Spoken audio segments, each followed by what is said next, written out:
Hey everybody, I'm Dave and welcome to Onada's Den.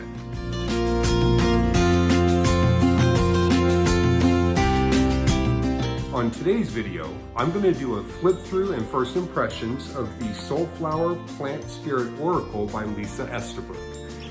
This is the newest deck to my Oracle collection, so I'm very eager to see what it's about. So let's get to it. Welcome everyone. Today we are going to do a video walkthrough and flip through of the Soulflower Plant Spirit Oracle deck. This is by Lisa Estabrook and is a 44 card deck and guidebook. I found this today while out doing some shopping.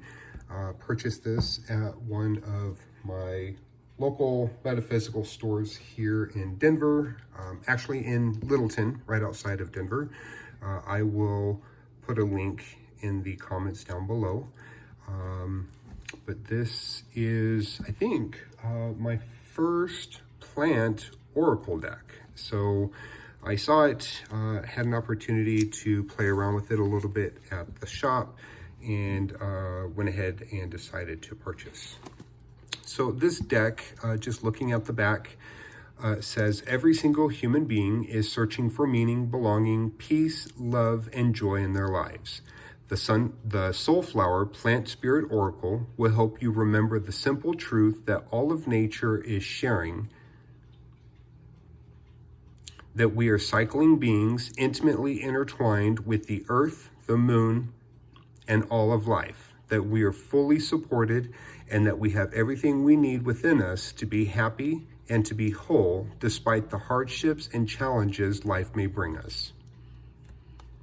So we're tending the garden of our soul.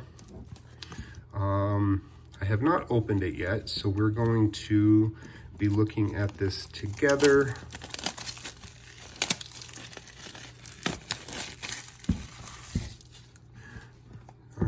So so nice hard box here. It does have a magnetic enclosure. I love how colorful it is.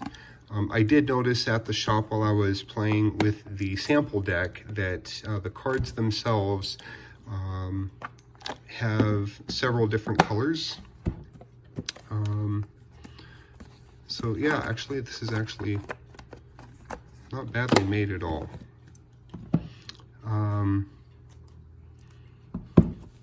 So here are the backs, and the backs are what will vary in color. I really don't know what the color variations mean, but it was something that I noticed while I was inside the store.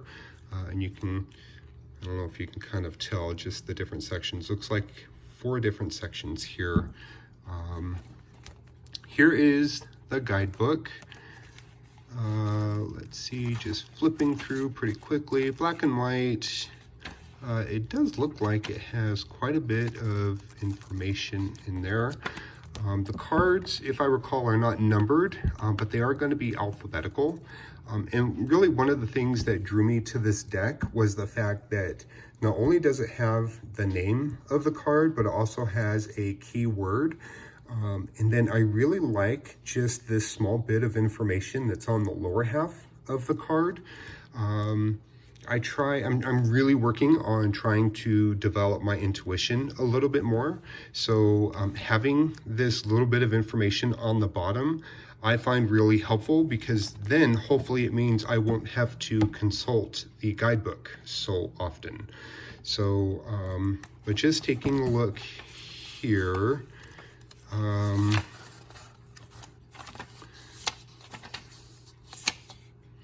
so we have an introduction,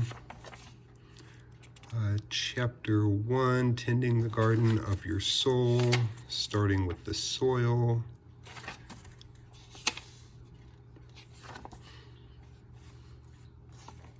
So it looks like, what do I see here?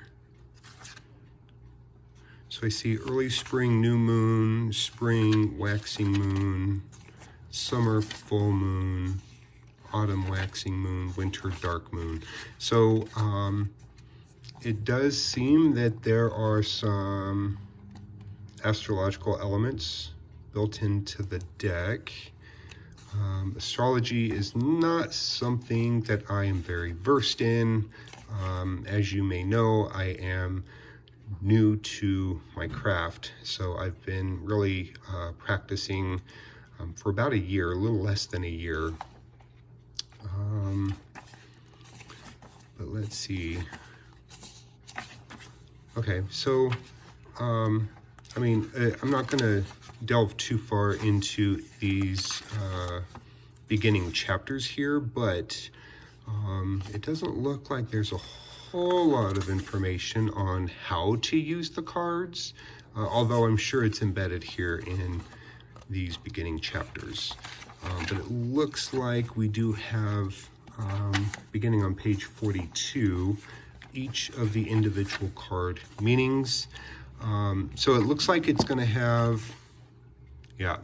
So the very first page of the guidebook for each card will have the same information as what's on the card itself. So the name of the name of whatever the image is, the flower, the keyword, I'm guessing that that is the scientific name for the plant, and then the same information that's on the bottom section of the card is written on the first page of the guidebook. And then it looks like a good at least page and a half or so of more detailed information, followed by an affirmation. Looks like each card will be followed with an affirmation. So, guidebook, and although I didn't see anything that jumped out in the guidebook as far as the explanations for each of the colored sections of the cards, and you can see this is what I was talking about. So some green, we have something that's a little bit more of a yellow-green, blue-green, and then more blue-green.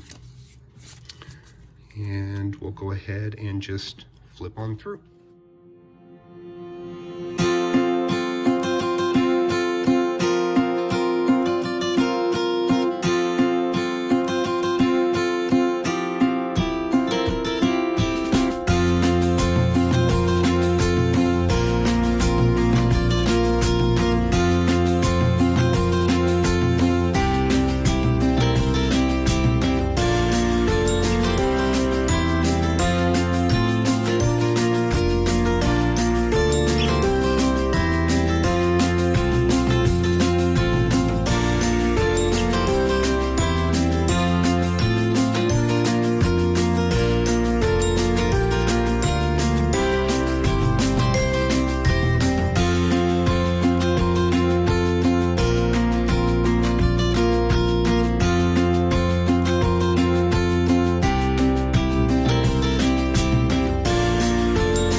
that is the flip through of the Soulflower Plant Spirit Oracle.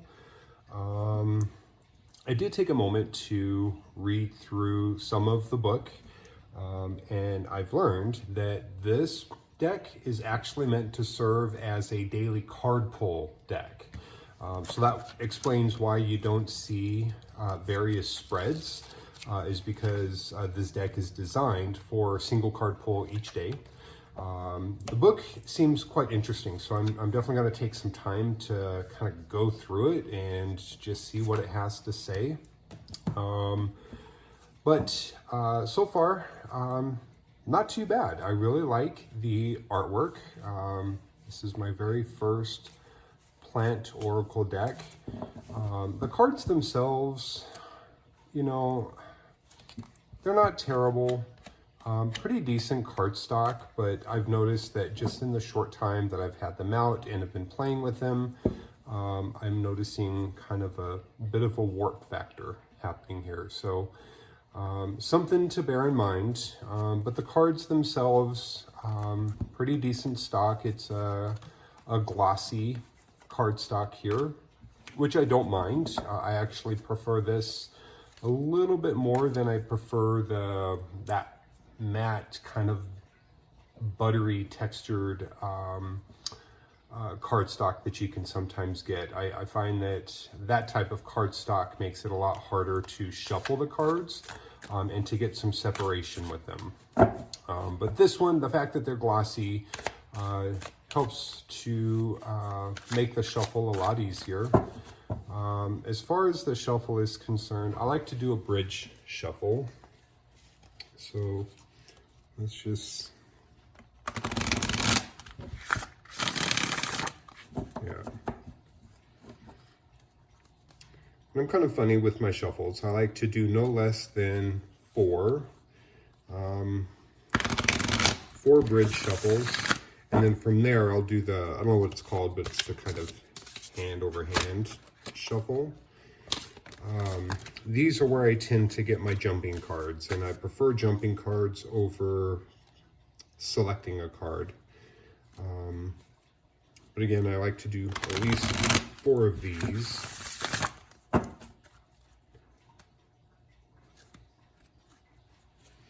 And then also I think it's worth mentioning that there are no reversals for this deck. So when you pull a card, you are just reading it upright, or there's only an upright interpretation of the card. There are no reversals listed in the book. So let's see if we can get a card pull.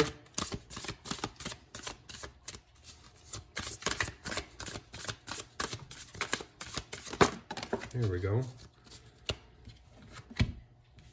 Columbine. Interesting, considering I live in Colorado and the columbine is the state flower.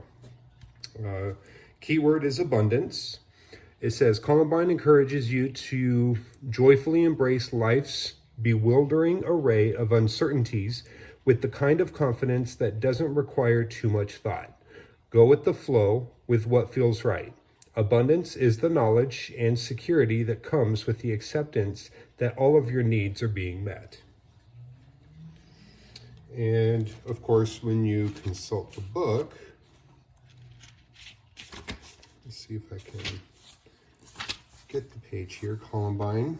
So there's the page with the same information that's on the card, minus it does have the, again, the scientific name. But then you're presented with a page and a half's worth of further details regarding the card, and then your affirmation at the end. So I'll read this. All in all, I think I'm pretty pleased with the deck. I do pretty frequent readings for my coworkers and managers, so I think this would be an excellent deck for that purpose. So again, here we have the Lisa Estabrook deck, Soulflower Plant Spirit Oracle, 44 card deck and guidebook. It is published by Findhorn Press.